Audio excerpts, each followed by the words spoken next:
자, 영화나 드라마에는 법을 통하지 않고 사적으로 보복하는 사례가 많이 나옵니다. 시청자 입장에서는 좀 통쾌하죠. 뭐 악마 판사 뭐 이런 것도 제가 본 적이 있는데 모두 불법입니다. 영어로 린치라 불리는 이 사적 제재의 문제점 집중 분석하는 시간 갖겠습니다. 먼저 영상 보겠습니다.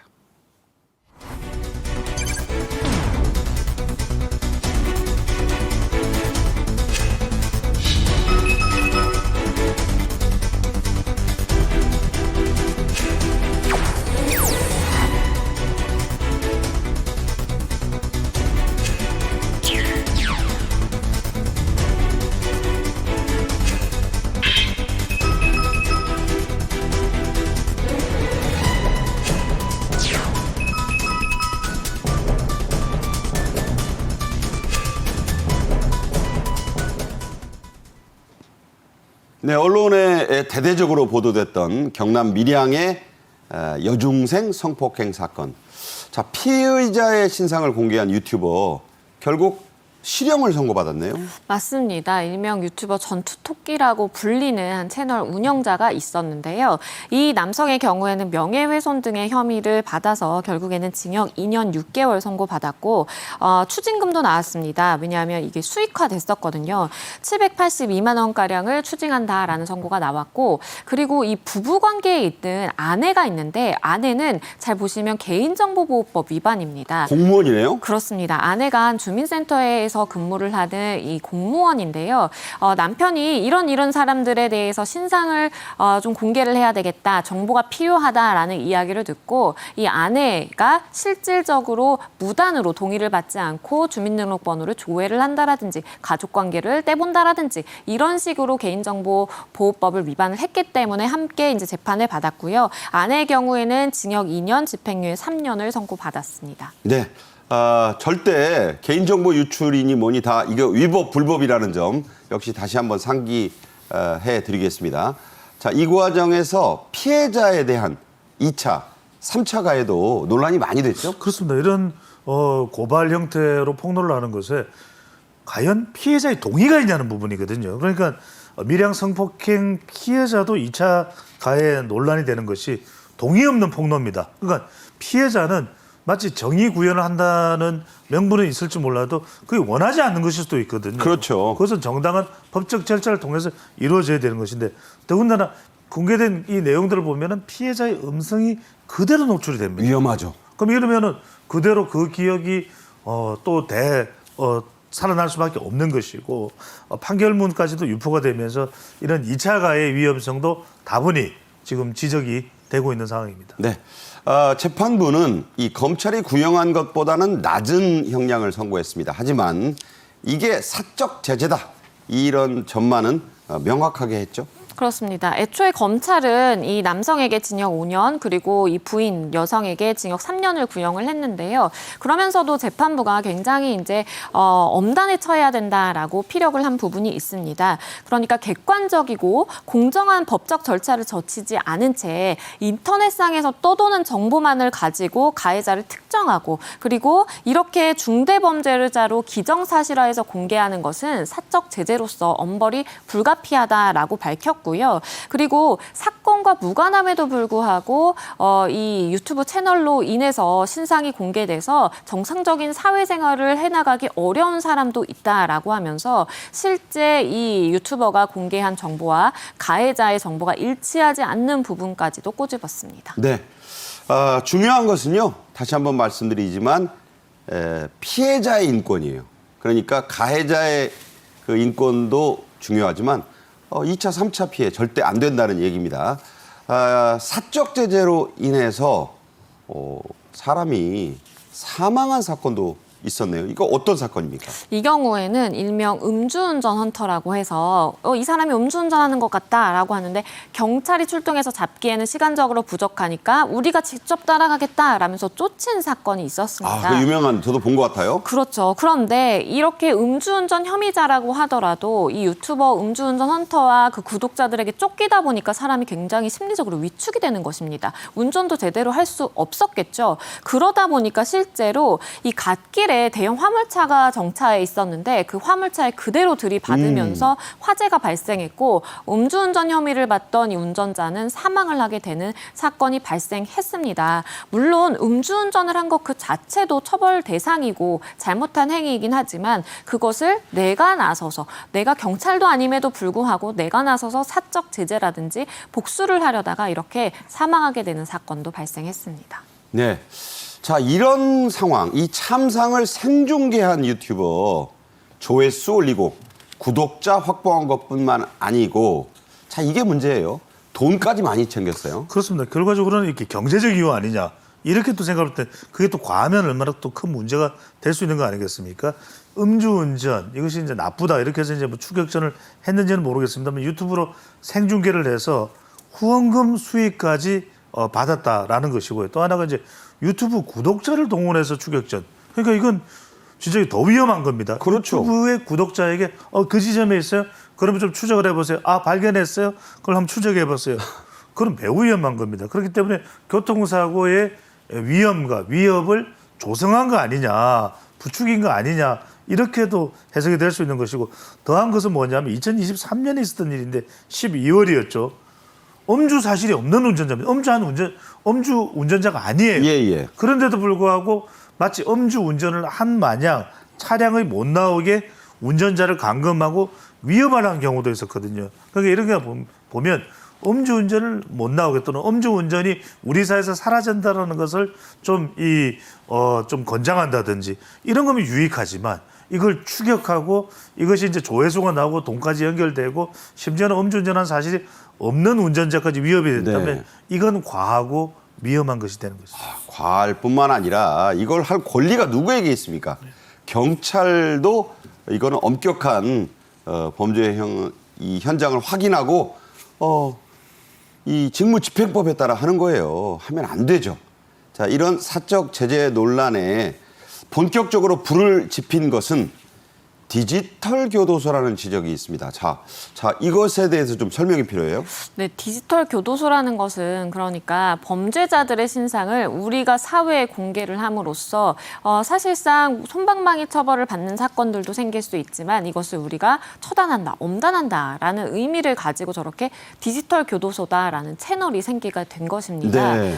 실제 2020년에 우리가 N번방 사건으로 굉장히 국민적인 공분이 뜨거웠을 때 디지털 교도소라는 것이 생겼고 경찰에서 신상공개심의위원회를 열어서 신상공개 결정이 되기 이전에도 이 사람이 가해자다라고 하면서 신상을 공개를 했죠. 당시에 워낙 사건에 대한 공분이 심하다 보니까 많은 사람들이 뭔가 해소감을 느끼게 됐고 열광을 하는 팬들, 지지자들까지 생겨났던 그런 상황이 있었습니다. 예. 강력범죄라든지 성범죄라든지 아동학대 이렇게 딱 특정을 지어서 우리는 이 범죄를 저지른 사람들만 공개를 한다라고 하기도 했었고요. 실제 거주지라든지 휴대전화, 언제 어디서 재판을 받는다, 몰려가서 우리가 혼내주자 이런 이야기까지 올라가다 보니까 방송통신심의위원회에서 이 채널을 접속 차단을 할지 말지를 여러 차례 고민을 했었는데요. 결국에는 허위 정보가 유통됐던 사례가 있었기 때문에 이걸 근거로 해서 현재는 접속이 차단되어 있는 상황입니다. 예. 과연 누가 저런 걸 인터넷 공간에 그것도 교도소란 이름으로 설치를 할 수가 있겠습니까? 모든 걸 법에 따라야 합니다. 법의 통치, 법치는 중요한 겁니다. 자, 이 디지털 교도소에서 공개한 신상 정보들 때문에 억울한 피해자들이 나오기도 했죠? 그렇죠. 이게 수사기관에서 진행을 하는 것이 아니다 보니까 아무래도 많은 제보를 받는다라고 하더라도 그 정보가 굉장히 옳은 정보냐 정확한 정보냐라는 물음이 계속해서 생길 수밖에 없는 것이고요. 실제 엉뚱한 사람, 그러니까 판사라든지 아니면 뭐 대학생, 교수, 직업을 불문하고 엉뚱한 사람 동명이인의 신상 정보를 올려놓은 경우도 있었습니다. 실제 한 대학생의 경우에는요. 나는 그런 범죄를 저지르지 않았다라고 본인이 다니는 학교 게시판에 글을 올리고 극단적인 선택을 하게 되는 사건도 있었고요. 한 대학 교수의 경우에도 본인은 그런 범죄를 저지르지 않았다라고 하면서 실제 수사기관에 수사를 의뢰하는 사건도 있었습니다. 실제 가해자들의 경우에는 신상 정보가 공개돼도 일정 부분의 뭐 해소감이라든지 이런 걸 느낄 여지가 있다라고 볼 측면도 있지만 네. 아예 다른 무관한 그냥 일반 생활을 살아가고 있는 사람들에 대한 신상 공개를 저렇게 하면서 통해서 성범죄자다 아니면 아동학대자다라고 하는 것 자체가 피해자들을 양산한다라는 비판이 거세게 제기됐습니다. 네, 우리나라 사람 이름이 되게 세 글자잖아요. 김이박 많고 저도 박씨입니다만 동명이인이 너무 많아요. 제 이름 치고 들어가면 수십 명 나오더라고요. 그런 그 억울한 피해자 왜 안 생기겠습니까? 절대로 하지 말아야 될 범죄 행위 아닌가 싶습니다. 자, 이 사이트를 처음으로 개발한 사람, 이 사람도 실패를 인정했죠? 그렇습니다. 과했다. 또 이거는 이제 불법의 소지가 있는 것이고요. 디지털 교도소의 최초 개발자도 피의자 검증에 한계가 있다. 그리고 무단 신상 공개는 단지 분풀이밖에 안 됐다. 자백을 한 겁니다. 네. 자인을 한 겁니다. 디지털 교도소 최초 개발자는 제보 사실 여부에 판단이 어렵다. 그걸 어떻게 한 개인이 판단하겠습니까? 네. 신상 정보 공개 심의의 결과를 신뢰해야 된다. 신상 공개의 득실을 따져서 결정하는 거 아니겠습니까? 그것이 맞는 것일 테고요. 정의는 법과 또 질서를 통해서 이루어져야 된다. 신상 공개로 문제 해결이 돼서는 안 된다는 점을 실제로 이 디지털 교도소라는 사이트를 최초로 개발한 사람도 그 사실에 대해서는 인정을 했습니다. 네. 프랑스 대혁명 때 그 단두대라고 불린 그 기요틴, 이게 그 발명한 사람 의사 이름을 딴 거거든요. 결국 그 기요틴이 목이 잘린 바가 있습니다. 사적 제재의 가장 큰 문제들 가운데 하나, 이게 뭐냐, 공개된 정보를 어떻게 또 얼마나 신뢰할 수 있겠느냐 하는 것 아니겠습니까? 자, 어떻게 보세요, 이건? 그렇습니다. 이게 수사기관이 아닌 다음에서야 사실 이렇게 동명이인에 대해서 주민등록번호를 통해서 엄정하게 가려낼 수 있는 시스템을 구축해 놓고 있는 건 아닙니다. 그러다 보니까 아무리 제보를 확실하다라고 해서 받았다라고 하더라도 그 제보 자체가 조작될 가능성을 배제할 수 없는 것이고요. 그렇기 때문에 사실 왜곡된 정보가 유통이 될 가능성이 농후한 것입니다. 네. 그리고 그 절차적인 문제도 제기가 될 수 있는데요. 예를 들어서 앞서 설명드린 사례처럼 내가 공무원인데 사람들의 인적 조회를 할 수 있는 권한을 가지고 있다. 이것을 함부로 인적 조회를 해서 정보를 수집했다라든지 아니면 우리가 수사기관에서 수사를 할 때에도 함정 수사의 경우 금지가 되는데 함정 수사를 통해서 미끼를 물도록 하는 방식으로 어떤 정보를 제공받았다라든지 이런 경우에는 절차적인 문제도 생길 수가 있기 때문에 사실은 무고한 피해자가 양상될 가능성이 굉장히 많습니다. 네. 누구도 억울한 피해자가 생기면 안 되죠. 자, 명확한 기준이 없이 공개자의 자의적 판단. 그러니까 내가 무슨 뭐 심판자야, 내가 결정해. 이거 대단히 위험천만한 생각입니다. 이런 것들로 신상 공개가 이루어지는 거, 이거 큰 문제 아니겠어요? 그렇죠. 피해를 생각하지 못하거나 무시할 수도 있다는 것이죠. 뭐 때문에? 돈 때문에. 그래서 더 문제가 되는 건데 사적 신상 공개의 범위 또 이유, 방법 모두가 자의적으로 결정됐다는 거죠. 이건 자의적으로 결정돼서는 안 되는 것이거든요. 굉장히 객관적으로 결정돼야 되는 것이고 사회적 관심이 높은 사안 위주로 선택이 돼서 이런 걸 알림으로 해서 많은 사람들이 접속을 하고 그렇다면 이것이 수익과 연결됐던 거 네. 아니냐 이렇게 생각할 수밖에 없고 처벌을 감수하겠다 심지어는. 그래서 공개하는 사람들이 이제 모욕을 하는 것이고 금품 요구나 또 협박까지 이어지게 되는 것이거든요. 절대로 이런 부분들이 임의로 이루어져서는 안 된다는 것도 확인할 수가 있는 부분. 네. 자, 여기에서 더 심각한 문제가 있어요. 이게 피해자가 나오는 건데 이게 이 2차 가해, 3차 가해로 인한 피해. 자, 이걸 더 중요시해야 되지 않을까요? 그렇습니다. 그러니까 이렇게 사적 신상 공개를 하면은 그 공개한 사람뿐만 아니라 이번에는 그걸 보게 되는 사람만 저 나쁜 사람이네. 그러면 이제 2차, 3차 뭐 N차대로 이렇게 사이버 불링이 이제 또 다른 가해가 이어질 수가 있는 것이고요. 대상자 주변 사람들도 괴로울 수밖에 없습니다. 주변 사람들도 어떤 경우에는 노출되는 경우도 있기 때문에 이게 사적인 연좌제냐 이런 비판까지 나올 수밖에 없고요. 또 수사 과정에 신상이 이제 공개되게 되면 이것은 수사의 공정성까지 저해될 수 있다는 우려까지 나오면서 이런 신상을 공개하고 또 이런 이 개인과 관련된 정보가 피해가 공개되는 부분에 대해서 매우 좀 엄중해야 될 필요성이 부각되는 이유로 보입니다. 네, 이거 사이버 불링이라고 이제 영어로 좀 어려운 말이긴 한데, 자, 이게 심각하고요. 아울러 공정성에도 문제가 있고, 자, 사적 연좌제, 법적으로는 이거 어떻게 봐야 될까요? 법적으로는 위법의 소지가 많습니다. 일단은 뭐 이렇게 사적 제재를 하는 것 자체가 다른 사람의 신상 정보를 공개를 하면서 명예훼손에 대한 내용이 담길 수밖에 없는 구조입니다. 그렇기 때문에 우리의 법 체계상 허위의 사실을 공표한 명예훼손뿐만 아니라 사실의 적시를 통한 명예훼손 역시도 처벌을 하고 있기 때문에 일반적으로 생각을 해봤을 때 정보통신망법 위반, 명예훼손을 생각을 해볼 수가 있는 것이고요.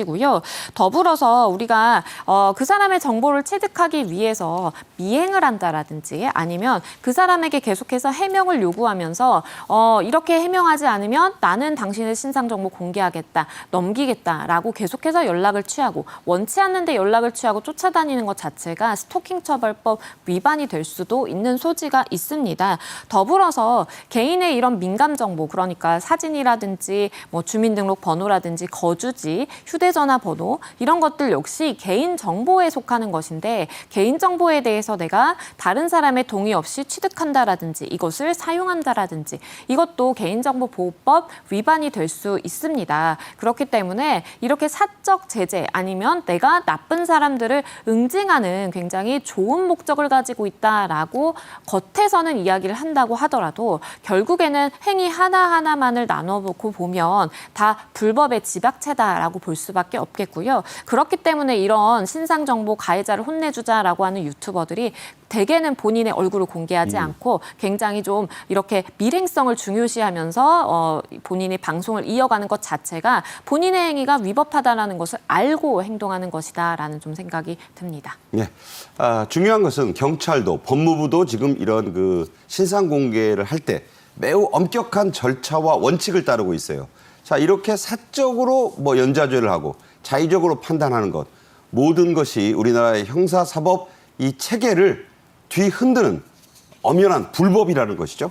그렇습니다. 우리가 법무부라든지 수사기관에서 신상정보를 공개할 때에는 신상정보공개심의위원회라는 것을 거치도록 되어 있고요. 그 요건도 굉장히 까다롭습니다. 왜냐하면 일반적으로 우리가 죄를 저질렀다라고 하더라도 수갑을 찬 혐의자라고 하더라도 무죄 추정의 원칙이 적용이 돼야 되기 때문에 신상정보를 공개할 때에는 이 사람이 미성년자이지 않을 것, 그리고 범죄를 저질렀을 만한 상당한 개연성이 확인이 될 것, 본인이 범죄에 대해서 자백하고 있을 것, 굉장히 다양한 그러한 요건들을 마련해 놓고 있거든요. 하지만 유튜버들이 신상 정보를 공개할 때는 이런 요건들이 전혀 중요하지 않고 본인의 주관적인 의사에 따라서 공개가 되는 것이기 때문에 절차적인 문제도 있습니다. 네, 설명 잘 들으셨으리라 믿습니다. 지금까지 배종찬 소장, 양지민 변호사와 함께했습니다. 고맙습니다. 고맙습니다. 네.